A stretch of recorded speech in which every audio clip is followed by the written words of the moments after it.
bonjour, vous avez bien raison d'être avec nous ce matin. Vous allez découvrir une femme qui a peur de rien. C'est une battante, c'est une femme très volontaire. Elle a 35 ans, elle est aujourd'hui membre du gouvernement. Et elle peut irriter, elle peut être clivante. Sur les réseaux sociaux, ça se bagarre souvent avec elle. On a beaucoup d'interrogations sur elle. C'est Marlène Schiappa qui est avec nous ce matin dans Thé au Café. Bonjour, c'est la première fois qu'on se rencontre. Bonjour, merci d'être là. Merci de m'accueillir. Alors, je vous appelle comment? Marlène. Marlène. Mais alors, on dit souvent d'un garçon, enfin d'un homme qui est au gouvernement, on donne son patronyme. Les femmes, souvent, on est beaucoup plus familière avec elles, ne trouvez-vous pas? Absolument.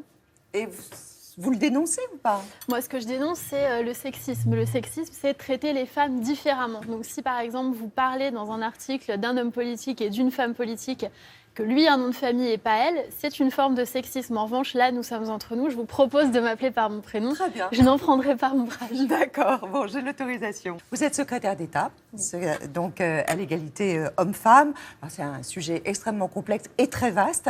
Alors, c'est vrai, pour mieux vous cerner, on a envie aussi de comprendre que vous êtes d'origine à la fois italienne et à la fois corse. C'est ça. Et attention, je ne sais pas, Philippe Méramont, s'il vous plaît, si vous pouviez montrer voilà, la Corse autour du cou de Marlène Schiappa. Voilà, ça c'est important. Les origines sont importantes. C'est un cadeau de mon grand-père, en fait, qui m'a fait il y a très longtemps quand j'étais petite. Donc oui, je pense que c'est important pour moi. Oui. Les origines, elles ont une influence sur votre tempérament? Les origines méditerranéennes? J'imagine, oui, effectivement. Comme vous l'avez dit, j'ai des origines corse, italiennes, un peu françaises du continent aussi, mais forcément, j'ai un mari marseillais, donc on est très méditerranéen. Tempérament de feu. Alors, c'est vrai que vous appartenez aussi à une famille d'enseignants, hein, ça, de génération en génération. Votre père, donc Jean-Marc, qui était historien, et qui est historien d'ailleurs, prof d'histoire, trotskiste, donc un homme très engagé. Une mère institutrice qui est devenue aussi proviseur, donc avec ascension sociale. Hein. Alors, j'ai vu beaucoup d'articles sur vous. Alors, il y en a un, moi, qui m'a un peu heurtée parce que c'est la fille de son père. Et la mère?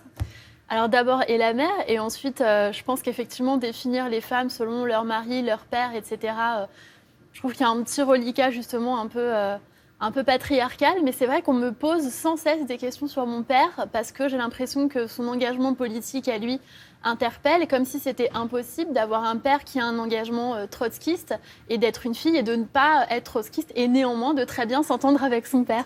Alors, de ce fait, si on parlait de votre mère... Avec plaisir, parlons-en. Qui est votre mère? Elle s'appelle Catherine. Très bien. Très joli prénom, n'est-ce pas? Ça commence fort. Et puis, son tempérament, son caractère, elle vous a inculqué quoi? Influé quoi? Beaucoup de choses. Déjà, alors, des choses que j'ai suivies et d'autres que je n'ai pas suivies. Moi, ma mère m'a eu très jeune et elle m'a toujours dit, ainsi qu'à mes sœurs, n'ayez pas un enfant trop jeune. Du coup, j'ai eu un enfant à 24 ans et ma petite sœur, la même chose. Donc ça, on ne l'a pas suivi, mais elle nous a toujours dit aussi d'être indépendante, de ne pas dépendre d'un homme, de beaucoup travailler, puisque c'est quelque chose qui est très important pour elle. Voilà. Un modèle, vous diriez? Un exemple, en tout cas? Non, je n'ai pas de modèle particulièrement, mais en tout cas, je m'entends très bien avec ma mère qui m'envoie beaucoup de textos pour me dire de me couvrir l'hiver, par exemple. Et là, on est en hiver, donc... Ah oui, elle est très protectrice. Mais elle nous rappelle qu'il faut manger équilibré. Elle nous envoie des recettes qu'on ne fera jamais, parce que c'est des légumes verts. Adolescente, vous étiez un peu rebelle ou vous étiez très disciplinée? Non, je n'étais pas très disciplinée. J'étais un peu rebelle, effectivement. Ouais. Je faisais un peu ce qui me chantait. Ça se traduisait comment? Je séchais beaucoup les cours, d'abord. Mais j'ai eu cette chance d'avoir toujours, depuis l'enfance, des très très bons profs, des très bons enseignants qui m'ont toujours motivée. Quand j'étais à l'école primaire, j'avais dit à mon institutrice, quand je serai grande, je vais écrire des livres et je rentrerai à l'Académie française. Et au lieu de me dire, mais enfin c'est n'importe quoi, on est dans une école en ZEB, vous habitez dans une cité HLM, vous ne connaissez pas d'éditeur, elle m'a dit, ah bah oui, très bien, moi je vais te donner mon adresse pour que tu m'envoies des livres quand tu en écriras. Cité HLM dont vous parliez, quels étaient vos rapports aux bandes de garçons? Vous avez ressenti du sexisme? Quand j'étais enfant, il y avait plutôt de la mixité. Dans les années 80, voilà, c'est pas les mêmes ambiances non plus que celles qu'on peut connaître maintenant. Donc il y avait plutôt de la mixité. Et puis moi, comme j'étais la fille de la maîtresse, forcément, les autres enfants étaient très gentils avec moi. Mais à partir de la préadolescence, oui, j'ai commencé à comprendre que c'était compliqué pour les jeunes femmes de sortir Dans la rue, avec ma sœur, on élaborait des stratégies quasiment de survie avant de sortir, avant de franchir la porte. On se disait, si toi tu passes là, moi je passe là. S'ils nous suivent, on fait ça. Bah oui, bien sûr. La violence sexuelle, vous en avez rencontré quand vous étiez ado? Bah forcément, comme toutes les femmes et toutes les C'est-à-dire filles. Du harcèlement de rue, des gens qui nous suivent, des agressions, des exhibitionnistes. Voilà, je pense qu'être une ado dans un collège en ZEP et puis même par la suite, quel que soit le quartier dans lequel on vit, puisqu'après j'étais dans un lycée dans le 16e arrondissement, mais c'était aussi compliqué. Je pense que quel que soit l'endroit où on vit, quand on est une femme, on est exposé aux violences sexuelles. Votre portrait, vous êtes prête? Avec des images archives par Magali Defer. Quelle femme êtes-vous, Marlène Schiappa? Voici votre portrait en 5 lettres, pas plus. Ah ouais, difficile. Le début est plutôt facile, avec F comme féministe, bien sûr, depuis toujours. Depuis toujours, non. Depuis que j'ai eu des enfants, avoir des filles, c'est mettre au monde des enfants qui vont avoir moins de chances dans la vie. Le droit des femmes devient alors l'une de vos priorités et pour le défendre, vous n'hésitez pas à vous engager. E comme élu. Repéré par le maire socialiste du Mans, vous devenez en 2014 son adjointe déléguée à l'égalité entre les femmes et les hommes. Voilà. Un premier pas en politique qui vous inspire un roman pour le moins mordant. M comme Maman Travail, c'est le nom du réseau que vous avez créé en 2008 pour aider les femmes à concilier vie de famille et vie professionnelle. Une idée qui naît de votre expérience de jeune mère active dans une agence de pub. Je me suis demandé en fait comment j'allais faire pour être à la fois à la sortie de la crèche à 17h45, quand j'avais en même temps mon patron qui me disait il faudra être à 18h à la créa pour les briefer sur la strate. Résultat, vous vous mettez à votre compte et devenez l'une des blogueuses les plus influentes de la toile, avant de rencontrer un certain Emmanuel. M comme Macron, fidèle du mouvement En Marche depuis sa création, vous êtes propulsé sur le devant de la scène pendant la campagne. Parce qu'il y a pire que de devoir faire face au sexisme, c'est de devoir faire face au sexisme seul. Mais quand vous êtes en marche, vous n'êtes jamais seul. Une énergie qui séduit et un engagement qui vous mène au gouvernement. En mai 2007, vous prenez vos nouvelles fonctions, bien décidé à vous faire entendre.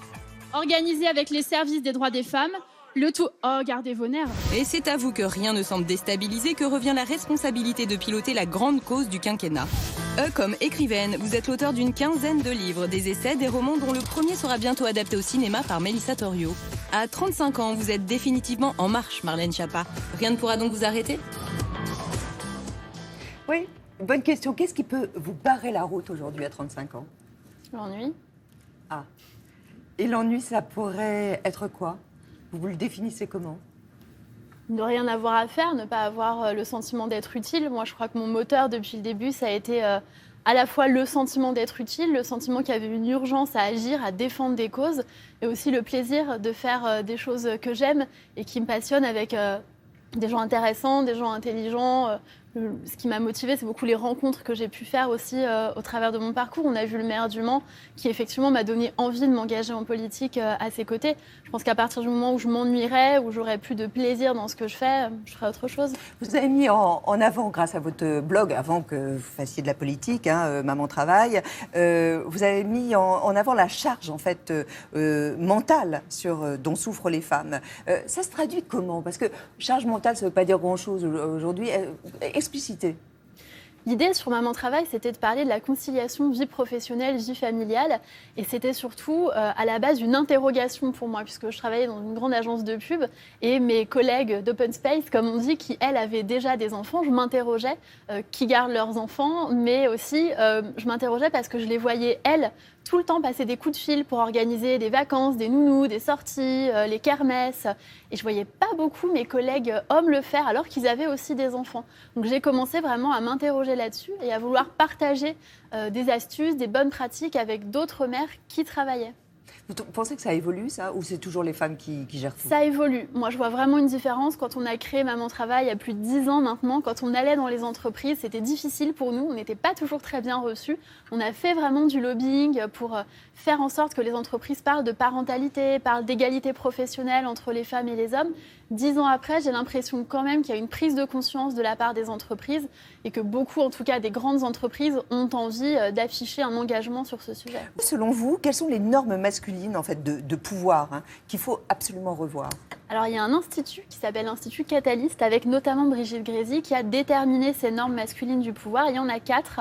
Je ne sais pas si je vais me souvenir des 4, mais parmi elles, il y a le refus de l'émotion.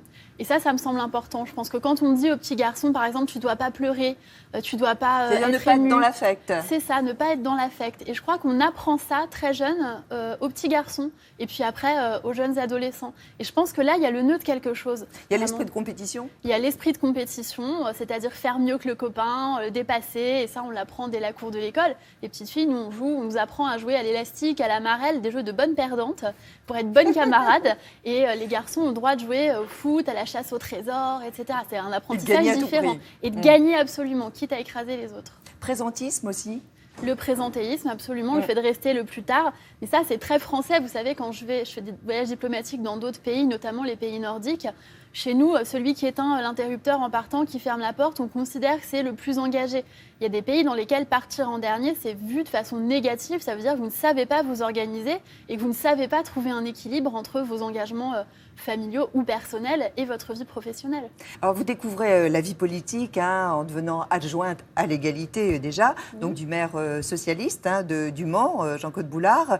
Qu'est-ce qui vous a le plus heurté en rentrant en politique, dans les coulisses, les arcanes? Vous avez écrit un bouquin là-dessus. J'ai écrit tout un livre là-dessus, effectivement. Moi, je dirais que qui a fortement déplu d'ailleurs pour certains.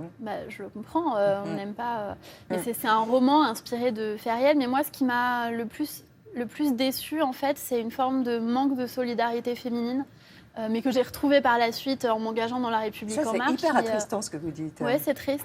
Honnêtement, oui, c'est triste parce que moi, je m'attendais à me dire j'arrive dans un mouvement de gauche, progressiste, ouvert. C'était une alliance avec des gens de plusieurs partis de gauche et je m'attendais à ce que les femmes me tendent la main en disant voilà une de nous, en fait. Il n'y avait pas du tout eu ce une de nous. Et comment vous l'expliquez ? Je sais pas, j'en ai beaucoup parlé avec le maire du Mans et puis j'en parle beaucoup dans le livre. Je pense, moi j'en veux à personne, mais je pense qu'il y a peut-être une forme de elle prend notre place qui est tout à fait humaine et qu'on peut comprendre mais que quand quelqu'un de nouveau arrive. Particulièrement pour les femmes, parce que pour les femmes, par-dessus, vous avez aussi le fait que certaines femmes ont dû vivre des choses difficiles quand elles se sont engagées en politique, parce qu'il n'y avait pas la parité à l'époque, et certaines se sont engagées malgré la parité. Et du coup, il y a une forme aussi, peut-être parfois pour certaines, de pourquoi est-ce qu'elles bénéficieraient de facilités dont moi, je n'ai pas bénéficié. Voilà, ce qui peut être, après tout, humain. Mais on peut espérer qu'avec le temps et avec la génération, votre génération et celle qui va suivre, ça va s'estomper. Moi, j'espère que ça s'estompe. Je crois beaucoup en la sororité. C'est Françoise Giroud qui disait « Plus j'avance en âge, plus j'ai l'impression que le plus pur, le plus beau des sentiments, c'est la sororité. » Alors, vous êtes allé même chercher un soutien d'une femme qui est une pionnière du féminisme, c'est Yvette Roudy, qui a été longtemps ministre de François Mitterrand. Qu'est-ce qu'elle vous a donné comme conseil ? Elle était très drôle d'abord. Elle m'a expliqué qu'on l'appelait l'emmerdeuse. Oui, elle a un certain âge, mais elle n'a rien perdu de son mordant et de sa vision du monde. Elle m'a dit qu'on l'appelait l'emmerdeuse dans le gouvernement et elle m'a dit « Tu auras réussi ta mission si tout le monde trouve que tu es une emmerdeuse. » Donc c'est réussi ? Je ne sais pas. À vous de le dire. Vous dénoncez le traitement aussi de la presse à votre égard. Ça, vous en parlez d'ailleurs dans le deuxième sexe de la démocratie. Vous dites il faut être formaté. Alors aujourd'hui, vous n'êtes pas trop formaté, parce que vous avez les cheveux au vent, si je puis dire. On est dimanche. Voilà, c'est ça. Mais habituellement, maintenant, vous avez compris en fait qu'il fallait plutôt être uniformisé et que l'apparence jouait énormément pour les femmes. Mais au-delà de l'apparence, moi je crois que on traque en fait dans la politique tout ce qui sort de l'habitude. Et l'habitude, c'est l'homme plutôt âgé, qui a plusieurs mandats parlementaires derrière lui, blanc, absolument, en costume-cravate, etc. Et je crois que ça heurte l'œil. Pas n'importe quel costume-cravate, toujours un bleu marine, la chemise blanche et la cravate bleu marine. Exactement. C'est l'uniforme. C'est ça. Et je crois que ça heurte en fait l'œil et la représentation qu'on se fait, que la société se fait du responsable politique. Et quand on voit arriver une femme plutôt jeune, avec les cheveux longs détachés, apparemment ça a beaucoup marqué la presse, eh bien, on se sent obligé de la décrire et d'en faire des tonnes. Donc, effectivement, je compile dans ce livre toutes les remarques assez sexistes qui ont été faites par moi sur moi dans la presse. Pas parce que c'est moi, parce que moi, ça n'a aucun intérêt en tant que personne, mais pour ce que ça dit de notre société et du rapport qu'on a encore au fait de voir des femmes dans la vie politique. Alors, quelles concessions vous-même vous êtes obligée de faire par rapport à ces stéréotypes? Souvent, je m'attache les cheveux, ce qui m'évite d'avoir, quand j'annonce quelque chose d'important, une réforme, quelque chose de fond, où j'ai envie qu'on s'attache au fond, et bien je m'attache les cheveux. Comme ça, je m'épargne les 2 paragraphes de elle a les cheveux rebelles, bouclés, au vent, etc. Alors, ce jour-là, vous aviez un chignon. C'est possible. Voilà, on a passé du temps avec vous, c'est Magali Defer et Pierre Coussier. D'abord au ministère, vous nous avez montré votre lieu à vous, c'est-à-dire votre bureau. Et puis après, on est parti évidemment, puisqu'il y a des étapes très régulières du Tour de France de l'égalité dans un lycée, c'était dans le Val d'Oise. Notre journée avec Marlène Schiappa commence rue Saint-Dominique. Entrez, je vous en prie. On est dans mon bureau. C'était précédemment le ministère du Logement, donc l'idée c'était de donner une connotation plus égalité femmes-hommes. Honnêtement, je suis pas très douée en décoration d'intérieur. Il n'y a même pas une petite touche personnelle? Il y a un dessin que m'ont fait mes filles. Ta fille chérie pour maman, et c'est ma fille qui rêve, Marlène présidente, mais ce n'est pas une déclaration de candidature de ma part, hein. C'est juste un dessin de ma fille. Et si les enfants vous rêvent présidente, c'est peut-être parce qu'ici vous avez imaginé une salle de jeu rien que pour eux. Je vous emmène dans le bureau des enfants, qui est un bureau que j'ai installé pour faire en sorte que les gens qui travaillent ici et qui ont un problème de mode de garde puissent venir quand même avec leur enfant. Là, il y a le bureau des enfants donc ici, donc là ils peuvent jouer, faire des dessins, faire ce qu'ils veulent, et là il y a un bureau pour le parent pour que vous puissiez travailler. C'est tout bête mais fallait y penser. C'était compliqué d'ouvrir ça, même ici, l'administration m'a répondu c'est pas possible, ça sort des cases, on n'a jamais fait ça, ça rentre dans rien. Et l'idée derrière ça, c'est de dire qu'un problème de mode de garde, c'est pas un problème individuel, c'est un problème de toute la société et qu'on peut trouver des solutions ensemble si tout le monde s'y met et si on dédramatise ce sujet. Fin de la visite, retour aux responsabilités. On s'est fait discret pour vous laisser travailler. Je te laisse ce tableau, tu pourras en prendre connaissance dans les détails. Et puis, on n'a pas pu s'empêcher de questionner vos collaborateurs. Quel chef d'équipe elle est, selon vous? Elle est exigeante, forcément, c'est normal. Tout ministre est exigeant. J'aime pas qu'on te dise non. Mais ça amène à des débats et des discussions. Non, c'est pas que j'aime pas qu'on me dise non, c'est que je veux savoir pourquoi on me dit non. Et est-ce que je trouve que ce non est justifié ou pas? Exigeante donc, mais encore. Je sais que je suis assez impatiente. J'aime pas qu'on me dise c'est pas possible. J'aime pas qu'on me dise ça va prendre du temps. C'est les choses avec lesquelles j'ai un peu de mal. Vous y travaillez? Non, pas vraiment, parce que je pense que c'est comme ça qu'on fait avancer les choses aussi. Alors, on avance. Alors maintenant, je vais partir avec Jean-Michel Blanquer, le ministre de l'Éducation nationale. Nous allons à Osny, dans le Val d'Oise, dans un lycée, au lycée Paul-Émile Victor. Là-bas, on vous a retrouvé entouré du proviseur, des professeurs, mais aussi des députés, du préfet en habit de circonstance, de quelques journalistes. Madame Schiappa, s'il vous plaît. Et des lycéens, évidemment, bien préparés, mais... C'est du stress. C'est très impressionnant, oui. C'est pas tous les jours qu'on voit un ministre, en fait. Ça, c'est sûr. Alors pourquoi les ministres ont-ils fait le déplacement ? On est dans le cadre du Tour de France de l'égalité entre les femmes et les hommes qui a été lancé en octobre par le Premier ministre. Les inégalités filles-garçons, elles commencent dès l'école, donc on doit les combattre dès l'école. Les élèves se sont donc succédés au micro, les ministres ont écouté, acquiescé, approuvé et ont même participé à un atelier sur le thème de l'égalité. Chaque atelier, les services de l'État sont présents, font des comptes rendus avec des propositions qui viennent alimenter ensuite le projet de loi qui sera présenté en 2018 avec la garde des Sceaux pour lutter contre les violences sexistes et sexuelles. Et alors aujourd'hui, qu'en est-il ressorti de cet échange avec les lycéens ? Je trouve que c'est une génération d'abord qui a une conscience aiguë des faits de société et notamment des inégalités, bien plus que ma propre génération ne l'avait à cette époque. Et surtout, je trouve que c'est une génération qui est tournée vers l'action, qui demande des résultats, qui est exigeante. Et ça, pour nous, c'est vraiment un moteur parce qu'on doit leur rendre des comptes. Et moi, très sincèrement, j'ai hâte que cette génération arrive au pouvoir. Je suis très curieuse de voir quelles surprises il et elle nous réservent. Voilà, c'est avec cette note d'optimisme que vous nous avez laissé. Je vais vous rendre le micro. Pressé, vous en êtes allé dans la tempête. Et pour nous, c'était terminé. Pourquoi les filles, elles vont pas dans... Enfin, il y a un sous-effectif, en fait, dans les filières, évidemment, scientifiques.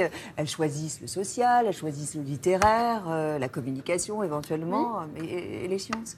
Je pense qu'on est le produit d'un certain nombre de stéréotypes. Moi, je me suis toujours interrogée sur le fait de savoir pourquoi j'étais toujours allée vers des filières littéraires, de communication, en plein cliché, et moins vers les sciences. Et ensuite, j'ai rattrapé en étant élue à l'innovation technologique au Mans. Mais je crois qu'il y a une forme d'autocensure des femmes. Est-ce que les femmes manquent d'ambition ? Je sais pas, j'aime pas blâmer les femmes en tant que telles, en tant que groupe, mais je pense qu'on doit nous apprendre et qu'on doit apprendre justement à ces jeunes générations à avoir plus d'ambition, à avoir moins de tabous avec l'argent, parce que ce qu'on observe, des études nous montrent qu'en sortie par exemple d'école d'ingénieurs, les garçons demandent des salaires bien plus élevés que les jeunes filles diplômées, alors qu'ils sont jeunes diplômés. Ils n'ont aucune expérience, il n'y a rien qui viendrait justifier, entre guillemets, cet écart de salaire, et pourtant les hommes demandent plus. On va parler de pub, puisqu'il y a 28 grandes marques qui se sont engagées à en finir donc avec les publicités sexistes, remplies de clichés, notamment évidemment sur les femmes, la persistance des stéréotypes. Il y a Stéphane Guillon qui vous a envoyé un petit, je ne sais pas si vous l'avez lu, un petit tweet. Il vous demande ce que vous pensez de cette affiche. Écoutez, j'ai pas d'avis sur tout, contrairement à l'image caricaturale qu'on essaye de me donner. Mais elle vous choque ou pas ? Je sais pas. Parce que là, c'est à contrario, hein, bien sûr. Oui, mais je crois que c'est ça qui est censé être interpellant. Je sais pas, il faudrait parler avec les gens qui ont créé cette affiche. J'imagine que mais en tant que citoyenne, vous voyez ça Non, en tant que citoyenne, je vois ça. A priori, je suis pas particulièrement choquée parce que j'ai le sentiment que c'est une forme de satire et que la volonté était d'inverser. Mais je ne sais pas, je me suis pas penchée sur cette affiche, je ne connais pas le contexte particulièrement. Vos filles, elles portent quel patronyme ? Le nom de leur père. Pourquoi ? C'est une vraie question, mais on ne me l'a jamais posée, cette question. Moi, je trouve que c'est important de porter le nom de son père, mais c'est vraiment quelque chose d'intime et de personnel. Je suis très favorable au fait que des enfants puissent porter le nom de leur mère ou puissent porter les deux noms dans l'ordre hyper paradoxal par rapport à vous. Mais pourquoi ? Parce que je suis féministe, je suis censée être une caricature de moi-même, dans tous les clichés. C'est de conserver votre patronyme. Et de donner le patronyme du père et la mère. Avec aujourd'hui, la loi permet en fait d'avoir un patronyme composé. Je suis assez traditionnelle aussi peut-être sur certaines choses. Vous avez dit tout à l'heure que j'étais une famille méditerranéenne pour tomber dans les clichés. Non, je sais pas. On n'a même pas vraiment débattu en fait avec leur père. Ça tombait sous le sens pour lui et pour moi que les enfants avaient le nom de leur père. Mais encore une fois, c'est un choix intime et je ne jette pas la pierre à qui que ce soit. Je trouve ça très bien que des femmes puissent donner leur nom à leurs enfants. Qu'est-ce que vous pensez aussi d'une femme qui s'appelle Caroline Dupont, puis qui se marie, qui va devenir Alain Martin ? Vous voyez, elle perd son prénom et elle perd son nom. Ah oui, vous voulez dire les lettres des impôts, etc. C'est ça ? Bon, ça me choque en revanche. Là, je trouve que c'est un peu compliqué. Ça réduit vraiment les femmes à l'identité de femme d'eux. Pourquoi les hommes n'ont pas participé davantage au débat sur le harcèlement, notamment sur Balance ton porc ? C'est une vraie question très intéressante. Moi, j'aurais vraiment voulu entendre plus les hommes parce que les hommes avec qui j'ai échangé, qui sont engagés dans des associations féministes ou simplement des citoyens, ont été vraiment choqués par l'ampleur des violences sexuelles qu'ils ont pour certains découvertes. Ils ne se sont pas exprimés. Certains ne se sont pas exprimés, mais j'en parle aussi dans le livre « Le deuxième sexe de la démocratie ». Je crois que c'est difficile pour les hommes. Je ne veux pas faire ce que les féministes appellent des male tears, c'est-à-dire quand on plaint les hommes, mais néanmoins, je crois que c'est vraiment difficile pour les hommes de parler de ce sujet. Je donne 2 exemples dans ce livre de députés hommes. Un député homme qui nous a expliqué qu'après le 25 novembre, quand le président a lancé la grande cause du quinquennat, il a voulu défendre les engagements du président de la République dans les médias et que certaines télés lui ont dit non, vous êtes un homme, nous on veut une femme pour parler de ces sujets. Et un député qui a posé une question formidable sur les femmes victimes de violences et qui étaient mortes sous les coups de leur conjoint, il nous expliquait qu'après avoir posé cette question à l'Assemblée nationale, il a reçu des lettres très agressives de mouvements féministes et de femmes disant vous confisquez la parole des femmes, etc. Donc je crois que pour certains hommes, il y a une forme de on va se mettre en retrait, on ne va pas mettre le doigt dans ce débat qui a l'air assez... Mais de là à penser que c'est une guerre des femmes ? Non, moi je ne pense pas que ce soit une guerre des femmes, je ne pense pas que ce soit une guerre tout court non plus. Au demeurant, moi ce que j'observe, c'est qu'il y a des sujets sur lesquels les hommes sont en désaccord et on trouve qu'ils ont des désaccords et que c'est du débat. Et dès lors qu'il y a 2 femmes en désaccord, on va dire c'est la guerre des femmes, elles se crêpent le chignon, etc. Et on va les faire monter. On est dans le combat de boue là. Et d'ailleurs, certains des débats autour des tribunes qui sont sortis sur MeToo, Weinstein, Balance ton porc, etc., certains débats, moi, m'ont mis mal à l'aise où on avait un journaliste qui disait en gros, allez-y, battez-vous, mesdames. Alors qu'on ne fait pas du tout ça pour des débats entre hommes. Les femmes ont le droit d'être en désaccord entre elles. Une femme ne porte pas la parole de toutes les femmes.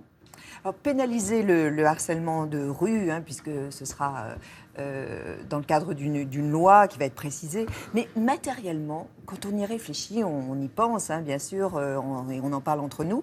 Mais matériellement, comment c'est possible ?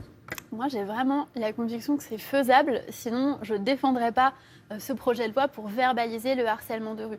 Je me fonde sur plusieurs choses. D'abord, sur mon expérience personnelle de citoyenne.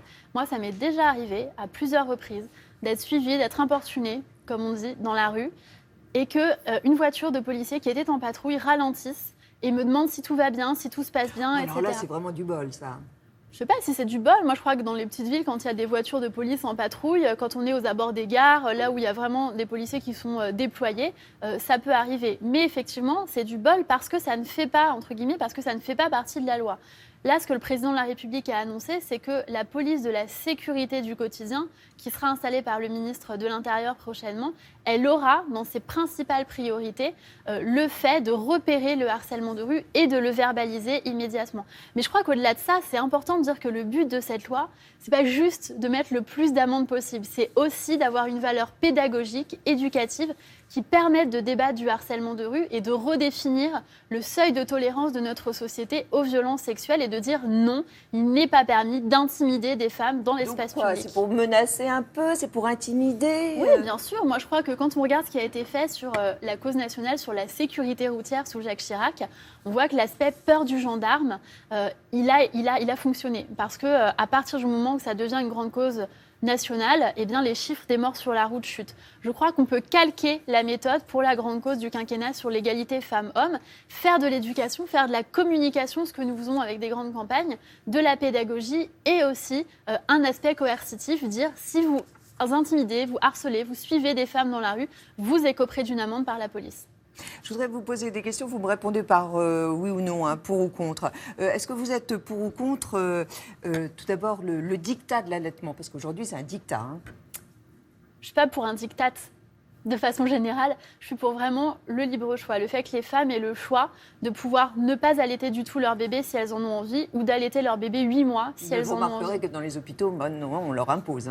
L'allaitement ? Ouais, on impose beaucoup l'allaitement, mais il y a aussi paradoxalement des gens qui sont choqués de voir des mères allaiter. Donc je crois qu'en fait, quand on est une mère, ça ne va jamais et c'est la base de la culpabilisation maternelle. Vous n'allaitez pas votre bébé, il va y avoir une rupture de lien, il va devenir un serial killer en puissance, etc. Vous allaitez trop longtemps votre bébé, il va s'attacher à vous, est-ce que vous allez l'allaiter jusqu'à ses 18 ans, c'est mauvais, etc. Donc c'est pour ça. Donc suivez votre feeling, c'est ça que vous dites ? Suivez votre envie, documentez-vous et faites ce que vous avez envie de faire parce que les autres et votre entourage vous disent de faire. Est-ce que vous êtes pour ou contre la Saint-Valentin ? Pour, j'aime bien les chocolats et les fleurs. Bon. Est-ce que vous êtes pour l'indépendance de la Corse ? Non, la Corse fait partie de la République. Est-ce que vous êtes pour ou contre les femmes voilées sur les plateaux de télé ? Ça, c'est un vrai débat. Très honnêtement, là, je ne saurais pas vous répondre. J'ai vu récemment qu'il y avait un débat sur le sujet. Moi, je suis très attachée à la liberté de conscience, c'est-à-dire la liberté pour chacun de pratiquer sa religion comme il ou elle l'entend. Et en même temps, je suis attachée à la liberté des femmes, notamment celles qui, dans beaucoup de pays du monde, veulent retirer leur voile et qui risquent leur vie. Pour cela, je me demande aussi quel message on leur envoie. Alors, c'est très anecdotique, les menus sans prix, vous savez, dans les restaurants étoilés gastronomiques. Pour les femmes, vous voulez dire ? Bien sûr. Non, moi je suis pour. J'avais écrit un manifeste il y a quelques années pour le droit des femmes à payer l'addition au restaurant. Je suis assez choquée, mais ça c'est mon côté féministe radical peut-être, pour contrebalancer le fait que mes enfants aient le nom de leur père et que je sois mariée et hétérosexuelle. Je suis assez choquée quand on tend la machine à cartes ou l'addition à l'homme avec qui je dîne ou je déjeune. Moi j'aime bien inviter les gens aussi au restaurant. Est-ce que vous savez ce que vos proches disent de vous ? Ça dépend. Non, pas particulièrement. Alors, savez-vous ce que pense votre sœur de vous ? J'espère qu'elle m'aime bien.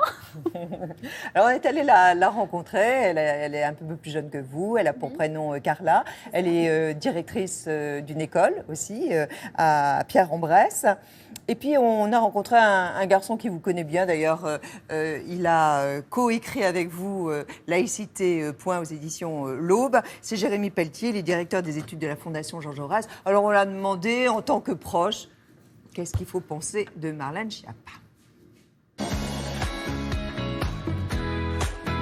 Ce que j'apprécie particulièrement chez elle et ce que j'admire, je peux dire aussi, c'est justement sa force de caractère. C'est un rock robuste qui montre peu ses émotions. Dans la vie de tous les jours, c'est pas quelqu'un qui aime se mettre en avant ou se faire spécialement remarquer. C'est même une personne discrète, c'est absolument pas une fêtarde. Je dis pas que c'est quelqu'un d'austère, loin de là, évidemment. C'est quelqu'un qui aime beaucoup rire, etc. Elle boit pas d'alcool, elle fume pas. Ça, c'est très clair. Elle préfère être autour d'un livre qu'autour d'une bière un samedi soir à 22h. C'est quelqu'un qui travaille énormément, elle dort très peu. Elle a beaucoup d'idées. Elle a toujours plein de projets en tête. À toute heure, quasiment. Son bureau est rempli de dossiers en cours à traiter, à rédiger. Et je peux vous assurer qu'elle tient à ce que chaque projet lancé arrive à son but. Elle retourne tout sur son passage et je pense que c'est pour ça que son mari l'appelle le bulldozer. Je pense que ceux qui ne sont pas capables de la suivre ne peuvent pas travailler avec elle. Je dirais pas marche ou crève, mais voilà, comme tout responsable politique, quand quelqu'un avance, il faut être en capacité de la suivre. C'est quelqu'un qui est très cash, oui. Je pense que quand elle sent la nécessité, elle va pas passer par des chemins de traverse. C'est quelqu'un qui est vraiment amoureuse du débat dans le sens noble du terme, à savoir qu'elle aime l'échange d'idées et l'échange d'arguments. Elle aime bien avoir le dernier mot. Non, c'est pas la volonté toujours d'avoir le dernier mot, c'est absolument pas ça. C'est plutôt convaincre. Convaincre. Alors Marlène, Raphaël a une petite question pour toi. Tati Marlène, pourquoi tu veux faire ce métier? Pour gagner de l'argent ou pas? Bon, ça c'est pas terrible peut-être. Bisous Tati Marlène. Spontané. C'est trop mignon. Les enfants, je savais pas donc, qu'il y aurait mes famille neveux et recomposée, nièces. l'argent. Alors l'argent, parlons-en. Est-ce que c'est aussi un moteur? Ah non, pas du tout. Ah non, mais moi je suis une catastrophe. Enfin, j'ai de la chance d'avoir un banquier super gentil qui me laisse être à découvert. Oui, mais là, c'est plus possible, Très là, longtemps. parce que vous gagnez bien, enfin, vous avez un bon salaire, j'imagine. Si, On si, gagne c'est combien pas- quand c'est on pas- est secrétaire d'État? Moi, je gagne 7 000 € et quelques. Donc, voilà, c'est un bon salaire. Est-ce que vous gagnez autant? Est-ce que vous avez regardé, vous êtes renseigné des autres secrétaires d'État? Oui, là, c'est des choses... c'est des y a revenus, des ce sont grilles, des hein. revenus légaux, voilà. Donc tous les secrétaires d'État ont le même revenu et tous les ministres ont le même revenu. Moi, l'argent chez moi n'est pas du tout un moteur. Je suis vraiment très détachée. Mais est-ce que c'est pas facile de dire ça quand on en a? Ah non, mais j'en ai pas eu. Hein. Moi, j'ai passé une jeunesse où je devais travailler énormément. Il y a eu des mois, je savais même pas si j'allais pouvoir payer mon loyer. J'ai eu, quand j'étais enfant, des fois, il y avait des huissiers qui venaient à la maison. Donc moi, j'ai été très longtemps avec pas du tout d'argent et en devant vraiment énormément travailler. Et je pense que toutes les personnes qui écrivent des livres savent très bien que c'est pas comme ça qu'on devient riche. Si je voulais devenir riche, j'aurais pas choisi comme domaine de spécialité l'égalité femmes-hommes et j'aurais pas choisi comme fait le fait de faire de la politique, ce qui vous coûte plus d'argent que ça vous rapporte, à part quand on est au gouvernement. Mais je ne savais pas que j'allais rentrer au gouvernement et je ne choisirais pas d'écrire des livres.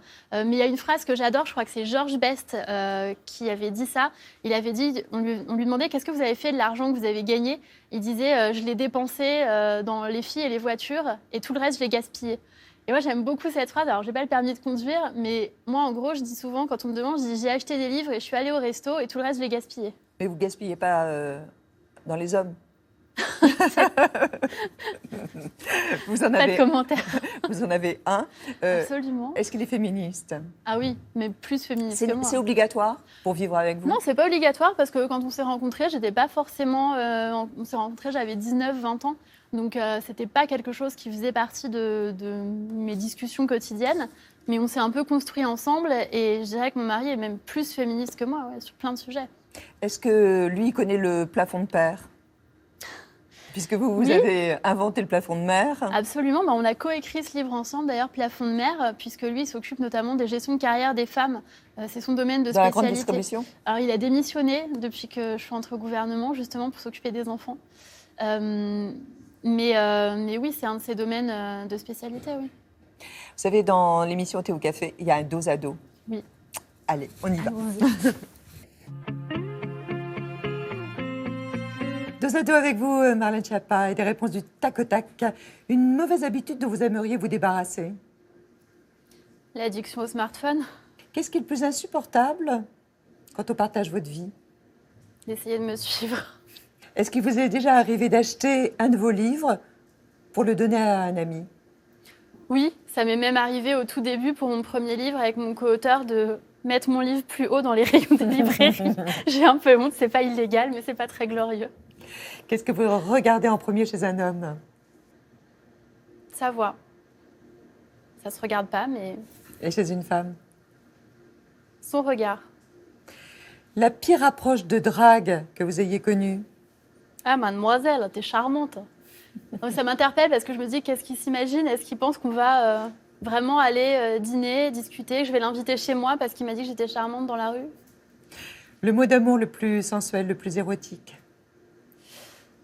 Tu écris bien. As-tu l'amour rédhibitoire? J'ai pas le temps de lire ton livre. Une phobie? L'avion. Au cinéma, qu'est-ce qui peut vous faire détourner les yeux de l'écran? Alors rien, je suis très très concentrée. Je suis une bonne spectatrice de cinéma. Le luxe dont vous ne pourriez pas vous passer? Mes enfants. Avec quelle personnalité vous aimeriez rester coincé dans un ascenseur? C'est difficile parce que souvent on est déçu quand on rencontre des gens qu'on adorait ou qu'on admirait. Donc aucune. Le rêve que vous n'avez pas encore réalisé? Bah, c'est le fait d'avoir un de mes romans adapté au cinéma par Mélissa Torio. Donc c'est en cours, mais ce sera vraiment un honneur, un plaisir pour moi de voir l'affiche du film et de voir ce qu'elle en aura fait justement. Qu'est-ce que vous feriez si vous étiez un homme le temps d'une journée? J'irais draguer des femmes et on dirait de moi que je suis vraiment un don Juan. Voilà, mais je serais très classe, hein. Je ferais de la drague classe, je ferais pas du harcèlement de rue, je n'irais pas importuner des femmes. Je fumerais un gros cigare, je ferais tous les clichés vraiment. J'irais voir PSGOM en mangeant un hot dog et je pourrais crier sans qu'on me juge parce que là, quand je le fais, c'est pas très classe. Bon, voilà. Belle revanche. Si vos filles vous demandent la définition de l'amour, qu'est-ce que vous leur répondez? C'est quand tu n'as Dieu que pour une personne. Et si je vous dis Dalida? Didi l'amoroso. On le savait.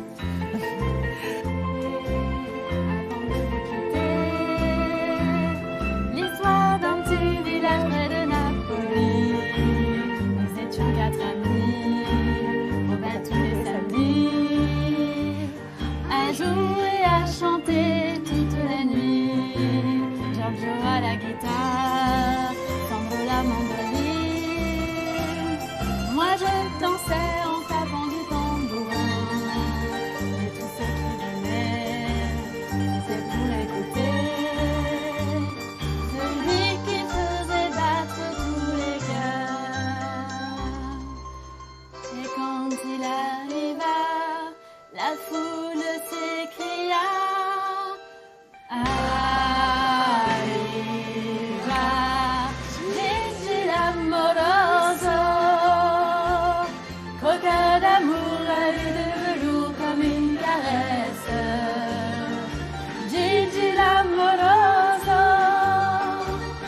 Toujours un cœur, parfois sans cœur, mais jamais sans tendresse. Bravo. Bravo à vous. Alors, ça dégage quoi cette chanson? Bon, c'est la joie, c'est l'Italie, c'est le bonheur, c'est la fête, voilà. Mais derrière, en fait, moi j'adore Gigi l'amoroso parce que je trouve que derrière l'histoire un peu légère d'un musicien, il y a un sujet d'intégration. En fait, c'est quelqu'un qui quitte l'Italie, qui veut devenir Gigi l'américain, mais qui n'y arrive pas et qui revient dans son pays, à côté de Naples, dans son village, qui n'a pas réussi à s'intégrer. Il a échoué. Voilà. L'histoire d'un échec quand même. C'est triste en fait. Oui, absolument. En fait, la chanson est sympa à chanter, mais elle est grave. Mais comme souvent, Dalida, je ne sais pas si vous avez vu le film de Lisa Azuelo sur Dalida, qui nous montre justement ce côté un peu doux, amer. Vous allez être sur scène? Oui. Les monologues du vagin. Absolument, avec Roselyne Bachelot et Myriam El Khomri. C'est Stéphanie Bataille, qui est une grande metteur en scène, comédienne, directrice de théâtre, à Bobino, qui nous a proposé ça, oui. Et au moment, évidemment, de... Pour le 8 mars, avec les bénéfices, enfin le 7 mars, et les bénéfices seront reversés à une association de défense des droits des femmes. Un grand merci d'avoir pris ce petit déjeuner avec nous, ce thé ou ce café. Je voudrais bien sûr remercier aussi la personne qui est exposée sur le plateau de thé ou café aujourd'hui. Il s'agit de l'artiste Isa Zaro. Est une artiste peintre urbaine. Elle mélange les techniques de pochoir, de batik et de gravure. Elle s'interroge entre autres, dit-elle, sur la cause féminine à travers le monde. Et il était par conséquent tout à fait naturel qu'elle expose sur le plateau thé ou café. Vous aimez bien? J'adore, c'est très très beau. Bien. Donc retenez son nom, Isa Zaro. Samedi prochain, c'est Vincent de Dienne le comédien, l'humoriste, qui sera avec nous. Il est actuellement au théâtre. Et puis dimanche, on retrouvera aussi le cuisinier Cyril Lignac et le samedi suivant, la comédienne Mélanie Laurent. Magnifique. Portez-vous bien, travaillez bien surtout. Merci. On compte sur vous. On vous regarde, on vous observe. On se retrouve la semaine prochaine. D'ici là, vous pouvez revoir évidemment l'émission. Elle est rediffusée dans la nuit, ça vous le savez. Vous pouvez aussi la revoir sur France TV. On va faire un petit selfie. Vous en êtes Avec d'accord? plaisir, bien sûr. Portez-vous bien. Bon dimanche. Au revoir.